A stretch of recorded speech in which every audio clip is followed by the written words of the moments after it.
Il y a 200 ans, un duc britannique traversait le territoire sauvage du Haut-Canada. Il explorait des terres denses, des marais impénétrables et des rapides assourdissants pour tracer un nouveau canal qu'il aspirait construire. Mais quelque chose n'allait pas du tout. Le duc était de plus en plus malade. Et plus le voyage avançait, pire il se sentait. Son corps ravagé par des spasmes, il est sorti de peine et de misère de son canot pour trouver refuge dans une ferme avoisinante, où, entouré de ses aides, il a rapidement rendu l'âme.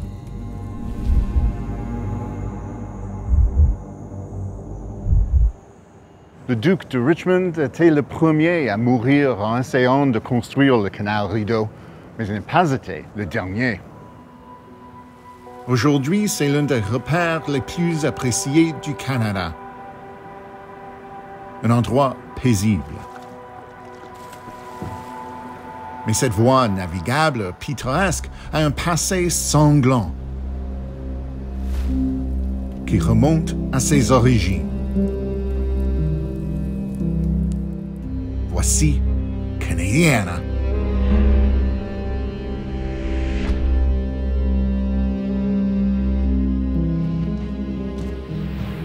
Nous sommes en 1812. Les États-Unis déclarent la guerre à l'Empire britannique et envahissent les colonies canadiennes. Des dizaines de milliers de personnes sont tuées avant la fin des combats, et tandis que les envahisseurs sont repoussés de l'autre côté de la frontière, la crainte d'une autre guerre avec les Américains persiste. Le Canada est en position de vulnérabilité. Le fleuve Saint-Laurent est la principale voie de transport à travers les colonies britanniques, mais il est incroyablement exposé. Les États-Unis sont là, de l'autre côté du fleuve. Il était clair que les Canadiens avaient besoin d'une voie de transport plus sûre au cas où éclaterait une autre guerre avec les Américains. Mais s'ils n'avaient pas de rivière qui faisait déjà l'affaire, eh bien, ils allaient simplement devoir en créer une eux-mêmes. C'est ainsi qu'est née l'idée du canal Rideau. Il mènerait de Kingston jusqu'à la rivière des Outaouais, qui coule ensuite jusqu'à Montréal, offrant ainsi aux Canadiens un moyen de se rendre du lac Ontario au Québec sans avoir à naviguer devant les canons américains.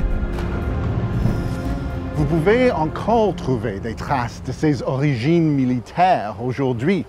4 imposants blockhouses ont été construits le long du canal, comme celui-ci à Merrickville, pour entreposer des armes, rassembler la milice et se défendre contre tous les Américains qui tentaient de détruire la voie navigable. Le duc de Richmond a été l'un des premiers promoteurs du projet. Un officier militaire nommé gouverneur général des colonies canadiennes. Mais avant de partir explorer le futur tracé du canal, il a commis une erreur fatale. Les détails de l'histoire sont un peu flous, mais selon la plupart des historiens, il se serait arrêté pour caresser le renard de compagnie d'un soldat. L'animal avait la rage et l'a mordu à la main. Quelques semaines plus tard, le duc est mort. Ce mémorial marque l'endroit où il a pris son dernier souffle. Le canal avait perdu son promoteur. Ainsi, cela a pris des années avant que les travaux soient entamés pour l'un des projets de construction les plus ambitieux que le continent ait jamais vu. Ceci représentait le summum de l'ingénierie du 19e siècle mis en œuvre sur une grande envergure. 200 km de voies navigables, de barrages et d'écluses, dont certaines élèveraient et abaisseraient des bateaux d'un important dénivelé allant jusqu'à 8 étages à un seul emplacement, reliant des rivières et des lacs existants sur son tracé serpentant l'Ontario. Presque tout cela construit à la main, au milieu de forêts inextricables et de marais traîtres. Pour superviser le projet, un autre officier militaire a été choisi. Son nom, le colonel John By. Il avait beaucoup d'expérience, ayant même aidé à construire les impressionnantes fortifications de la ville de Québec. Le colonel s'est donc dirigé vers l'ouest, a installé ses quartiers à l'endroit où le nouveau canal rencontrerait la rivière des Outaouais, sur le territoire non cédé de la nation algonquine Anishinaabe, et s'est mis au travail.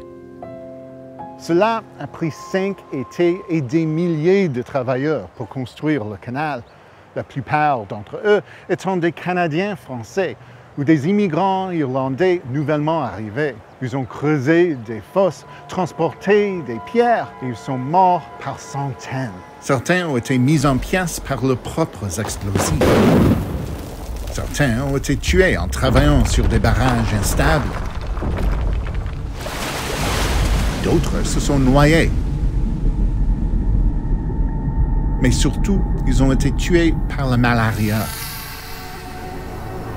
La maladie s'est propagée à travers les camps de travail, émergeant des marais et transportée par des hordes de moustiques qui transféraient le parasite mortel aux humains par de minuscules piqûres. Même le colonel By lui-même est tombé malade à 2 reprises. Les ouvriers ont protesté contre les conditions extrêmement dangereuses, les heures de travail douloureusement longues et les maigres salaires. Ils ont fait la grève plus d'une fois et ont même provoqué des émeutes. Mais les travaux ont poursuivi et les décès ont continué à s'accumuler. Lorsque les travaux ont pris fin, le nombre de décès reliés à la construction du canal s'élevait à 1 millier de personnes. En moyenne, une personne est morte pour chaque 200 mètres du canal. Aux 2 extrémités du canal, vous trouverez une croix celtique, érigée à la mémoire de ceux qui sont morts en le construisant, y compris celle-ci à Kingston. Évidemment, ces travailleurs décédés ont laissé derrière eux un monument encore plus impressionnant, le canal lui-même. Aujourd'hui, le canal Rideau est désigné site officiel du patrimoine mondial. L'UNESCO l'a qualifié de chef-d'œuvre du génie créatif humain.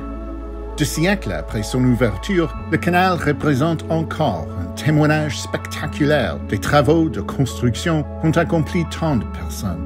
C'est un énorme site historique méticuleusement préservé.